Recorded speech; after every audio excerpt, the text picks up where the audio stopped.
Hi everyone, Amy Stein from Beyond Basics Physical Therapy in New York City. I have the honor of being with Dr. Graziano again. We are going through a series on pelvic pain, and he is the owner of Atlantic Medical Imaging in New Jersey. He is married with two, as he describes, wonderful, beautiful children, two girls. And we're very fortunate that he took time out of his busy schedule to come here and speak to us. And we want to end the series on what do you do at home as to help maintain, because, well, first, how much better are you from what you've done? And by the way, all of this, all of his history and what he's done in the past are in the previous series, so you could go back.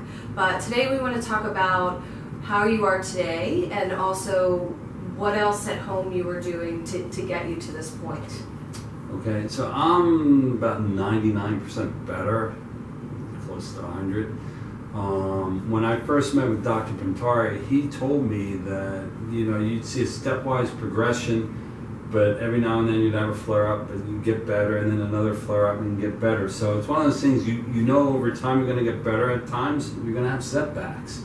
What I did at home was, well, first of all, I met with my physical therapist, and I think that's the leader of the team, to be quite frank, because they see you every week and they see how you're doing. And they would give me certain exercises at home to help get better. I do some of my own manual therapy to get a little bit better.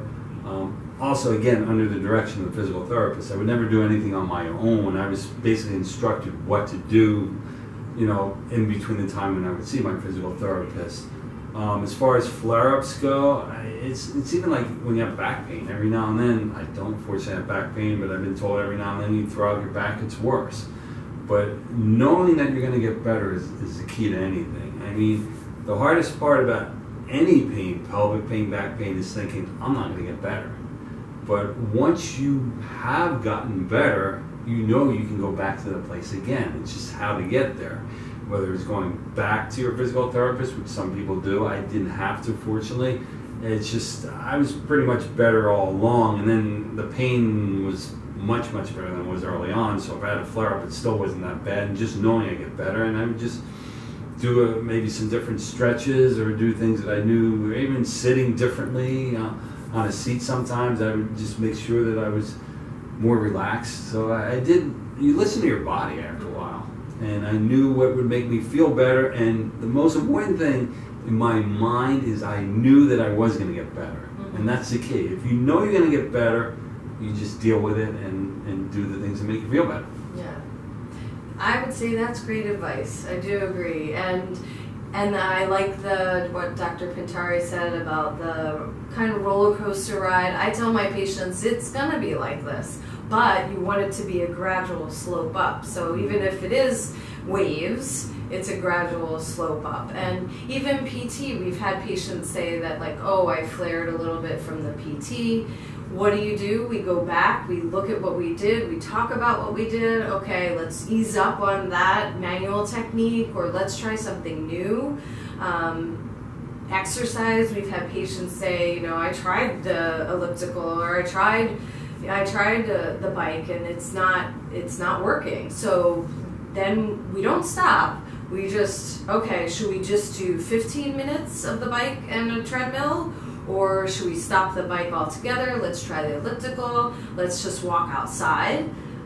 So definitely keeping moving is another big thing. I think the hope and knowing you're going to get better, making sure you are moving, whether it's 5 minutes a day, twice a day, 10 minutes a day, twice a day, and then building up on that. Eventually going to do like core stability exercises, but that I think is also where the physical therapist really needs to come in, because you don't want to flare from the exercises you're doing and then you get discouraged. So there is that fine line of doing more but not doing too much. And I also think that for certain patients, certain cushions can be really helpful. There's a ton online now. And another thing that we recommend our patients to do is external massages. So my book and video, my book Heal Pelvic Pain and my video Healing Pelvic and Abdominal Pain, they both go through a bunch of external massages with a ball, with a massage stick, but also internal massage. And I know some patients are like, what?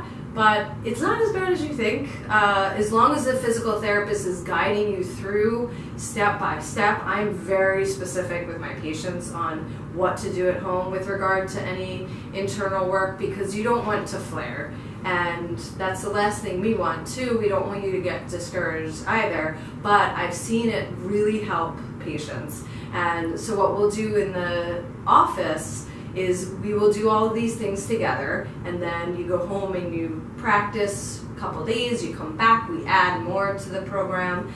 And communication with your physical therapist is key. Feeling comfortable with your physical therapist too, because I've had some patients that have said I didn't feel very comfortable, or I felt like I was missing something.